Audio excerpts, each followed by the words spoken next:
Dəstəmaz namazdan öncə sanki namaza getməyi hazırlayan bir mövsümdür. Yəni bir insan dəstəmaz alarkən dünyalığı fikirləşirsə, artıq o mütləqdir ki, namazda da dünyalığı fikirləşəcək. Dəstəmaz alarkən dualardan almaq lazımdır. Ərəbcəsini bilmirsən, Azərbaycancasını. Öz bildiyim dualarla. Ey Allahım, sən mənim məsələn sağ əlimizi, sağ qolumuzu yuyarkən sən mənim əməl dəftərimi sağdan ver. Ayaqlarımızı yuyarkən sən məni sırat körpüsünü rahat keçənlərdən elə. Üzümüzü yuyarkən həm bu dünyada, həm axirətdə sən mənim üzümü gözəlləşdir.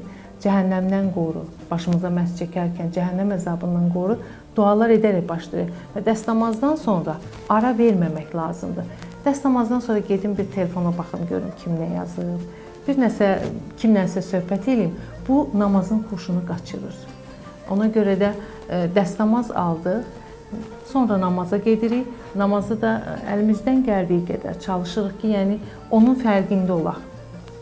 Biz bir insanın qarşısına çıxarkən çox gözəl geyinirik, səliqəli olur. Amma düşünmək lazımdır ki, sən Allahla görüşə gedirsən.